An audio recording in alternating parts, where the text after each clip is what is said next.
I really appreciate your feelings. I share your feelings. And unfortunately, the government sounds very insincere. But I don't know whether the government will do anything or not. But one thing I can assure you, we all are determined. The 200 people sitting here on fast unto death, Anna Hazare sitting here on fast unto death, the hundreds of people sitting on fast unto death across the country, they are determined. It is do or die. Okay, I also want to go across now to Justice Santosh Hegde in Bangalore. In the talks today, Mr. Hegde, the activists demanded that the government come out with an immediate notification, while Kapil Sibal said, I will go and orally announce this. Do you believe the demand for an official notification is justified, given the fact that that would commit the government to doing this drafting in a definite time frame? Justice Hegde.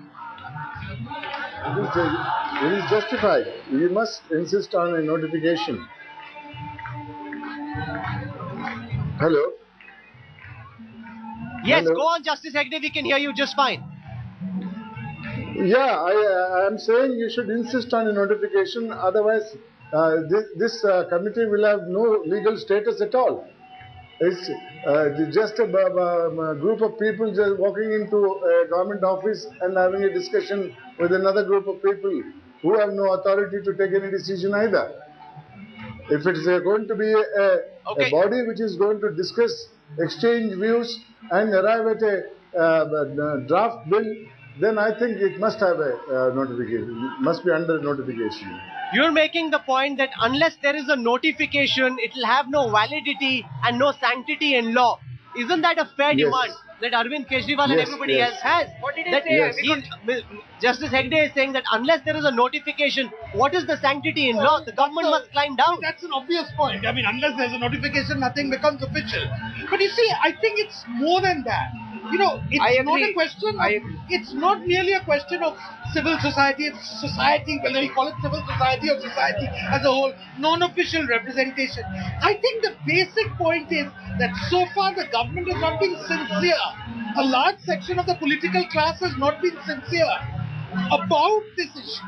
They think it's one of those things that chalta hai, bhai, abhi kabhi small episodes idhar udhar. That it can be a generalized concern of people. That point they are missing totally. You know, renowned columnist Tavleen Singh is with us.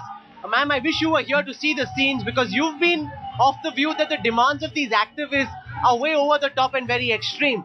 But everyone gathered over here and the numbers are swelling with every passing minute. They believe very strongly. They've come out in this mass protest, and yet you feel that the demands of these activists are extreme. Can you explain that position, ma'am?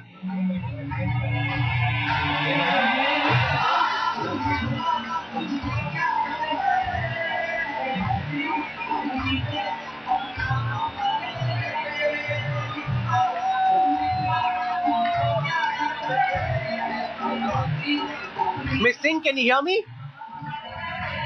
I can.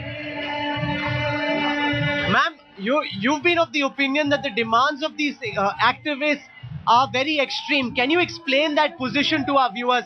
Why do you feel that having a Lokpal of the sort that Arvind Kejriwal and everybody else wants will disturb the democratic fabric of this country? I feel, for a start, that we are dealing with two different issues. Corruption is a very big issue in India. Whether you're rich or poor, you deal with it every day. And if Anna Hazare was just fasting to say, listen, we've got to do something about that, then that's one thing.